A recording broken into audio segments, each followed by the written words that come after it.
Typical expiry वाला दिन देखिए, डे हाई से मार्केट फिर फिसला और आधा फीसदी करीब आपको निफ्टी बैंक निफ्टी गिरता हुआ नजर आएगा। अब 24,761 के लेवल पर निफ्टी कारोबार कर रहा है, बैंक निफ्टी 55,963।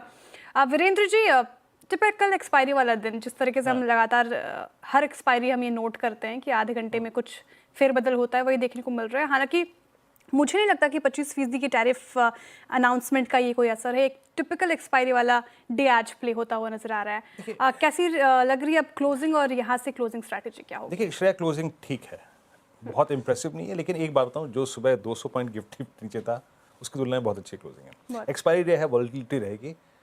मेरे लिए क्या था श्रेया, जो मैंने आपसे 2 बजे बात कही थी कि मेरे लिए ज़रूरी है कि आज की क्लोजिंग का मतलब कल के लिए इंपॉर्टेंट है। लेवल था 255 955, जो बात की थी हमने 2:10 पे कि अगर 955 कटा, जो कि 10 डिमा है, तो एक आपको 75 पॉइंट का स्विंग और मिलेगा, लेकिन वो नहीं मिला। बट अब जरा कैंडलस्टिक चार्ट लेके आइए प्लीज़ डायरेक्टर साहब।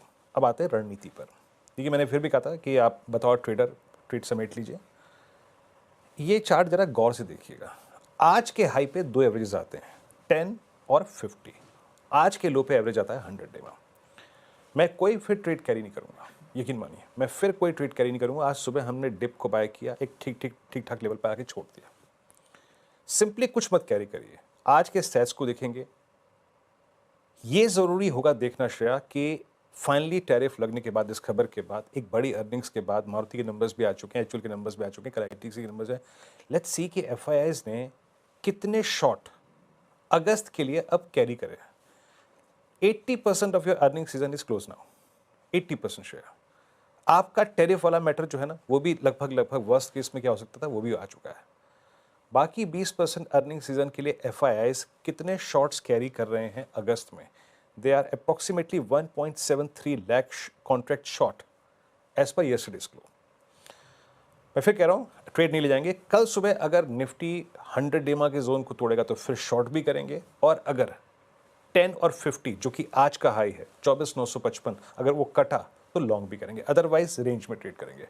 शायद मैं फिर कह रहा हूँ, जब तक ये 50 डेमा रीगेन ना हो जाए और जब तक कि 100 डेमा टूट ना जाए, डे ट्रेड करिए, उसमें आप खुश रहेंगे। कोई जरूरत नहीं है पोजीशंस को कैरी करने के लिए श्रेया।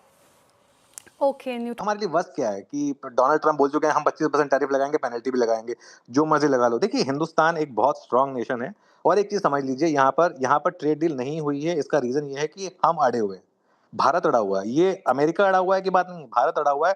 बाकी सब देश मान गए हैं, आप 25% लगा दीजिए, कोई कह रहा आप 20% लगा दीजिए, कोई कह रहा आप 35% लगा दीजिए। जो कमजोर देश हैं वो मान गए हैं श्रेया और वीरू। लेकिन हमारी इकोनॉमी इतनी स्ट्रांग है कि हम इक्वल फुटिंग पर खड़े हैं।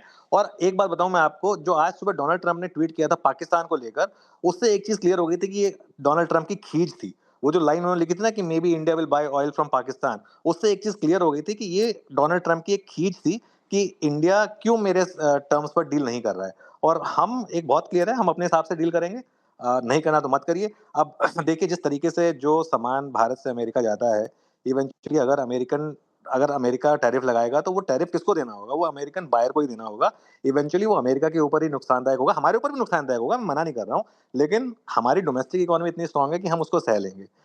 भारतीय बाज़ारों में कल जिस प्रकार की न्यूज़ शाम को आई थी, ट्रंप के टैरिफ वॉर की वजह से मतलब 25% टैरिफ था, और उसको भारतीय बाज़ारों ने नेगेटिवली खुलते समय पे लिया था। लेकिन फिर उसके बाद जो 300 पॉइंट की रिकवरी देखने को मिली थी, उससे लग रहा था कि भारतीय बाज़ारों की क्लोजिंग भी बहुत अच्छी होगी। लेकिन बाज़ार ने लगभग 3 बजे से जो गिरावट चालू की, वो गिरावट बहुत भयंकर थी। एक 50 पॉइंट की नेगेटिव कैंडल बनती हुई दिखाई दी, और उसके बाद बाज़ार ने ऊपरी स्तर से करीब 100 से 200 पॉइंट की गिरावट देखने को मिली। मतलब कि आप देखोगे तो 10 से 15 मिनट में ही बाज़ार की क्लोजिंग बहुत नेगेटिव देखने को मिली, और इसका इम्पैक्ट अब कल के लिए थोड़ा नेगेटिव ही होता हुआ दिखाई देगा। यहाँ पे निफ्टी की रणनीति की बात करोगे तो यहाँ पे आप निफ्टी की रणनीति अब क्या हो सकती है?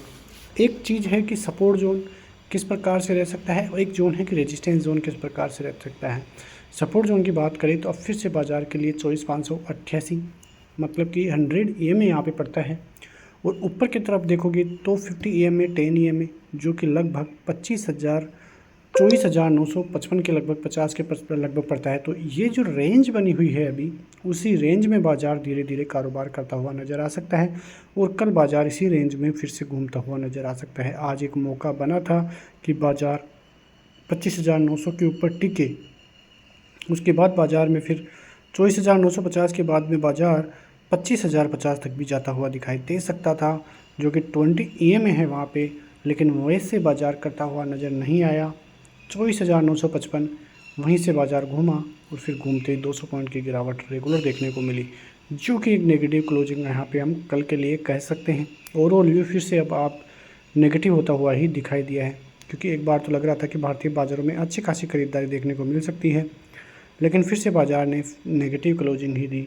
ऊपरी स्तरों पे फिर से कॉल राइटर्स ने बहुत ज़बरदस्त तरीके से ट्रेप किया है। तो ये अब जो रणनीति है वो कब तक और कितनी काम करती हुई नज़र आएगी वो देखने वाली बात है, लेकिन बाज़ार ने HUL के नतीजे, मारुति सुजुकी के नतीजे, इनको पॉजिटिव ही लिया। और जिस प्रकार से जो टैरिफ की कारण भारतीय बाज़ारों में गिरावट थी उसको भी बाज़ार ने जो है नकारा है। तो ये सभी चीज़ें भारतीय बाज़ारों की तरफ से नेगेटिव होती हुई दिखाई दी थी। लेकिन आप यहाँ पे देखोगे तो निफ्टी जहाँ पे 86 पॉइंट की गिरावट, जो कि एक बार तो धीरे धीरे पॉजिटिव होता हुआ नज़र आया था। सेंसेक्स जहाँ पे करीब 300 पॉइंट की गिरावट और बैंक निफ्टी में करीब 200 पॉइंट की गिरावट देखने को मिली। मिड कैप में करीब 1% तक की गिरावट और स्मॉल कैप में करीब 1% तक की गिरावट देखने को मिली, और निफ्टी IIT भी आधा % की गिरावट देखने को मिल रही थी। सभी इंडिसेक्स में लास्ट के 1 घंटे में, 1 घंटा क्या लास्ट का आधा घंटा ही हम मान सकते हैं, उतनी देर में भारतीय बाज़ारों में बहुत ज़बरदस्त गिरावट देखने को मिली है। इतना अचानक क्या हुआ कि भारतीय बाज़ारों में एंड में ये देखने को मिली गिरावट, क्योंकि ऊपरी स्तरों पर कॉल राइटर्स ने ट्रेप किया। यहाँ पे जिस प्रकार से लोगों को लगने लग गया था कि भारतीय बाज़ारों में 25,000 का स्तर फिर से ऊपर की तरफ टूटेगा, लेकिन ऐसा हुआ नहीं, और भारतीय बाज़ारों ने ज़बरदस्त तरीके से लोगों को उन लेवलों पे ट्रेप किया है। कल के लिए रणनीति की बात करें तो कल के लिए साफ साफ बात यही है कि बाज़ार यदि नीचे की तरफ 24,560-70 के लगभग टिक जाता है तो फिर से आपको 24,950 तक की जो कि 100 EM है वो देखने को मिलेगा, और बाज़ार इसी रेंज में कामकाज करता हुआ, डे रेंज में कामकाज करता हुआ नज़र आ सकता है। तो आपके वहाँ पे नज़रें ज़रूर रहनी चाहिए। उसके अलावा बैंक निफ्टी की बात करें तो हम कल बात कर रहे थे कि यदि 56,000 का लेवल तोड़ता है तो बैंक निफ्टी के लिए दिक्कतें बनेगी, और फिर 55,800, 55,500 के लेवल्स भी आपको देखने को मिल सकते हैं। सुबह सुबह बाज़ार में बहुत ज़बरदस्त पेन दिखाया, लेकिन उसके बाद में रिकवरी भी उतनी ही शानदार देखने को मिली थी।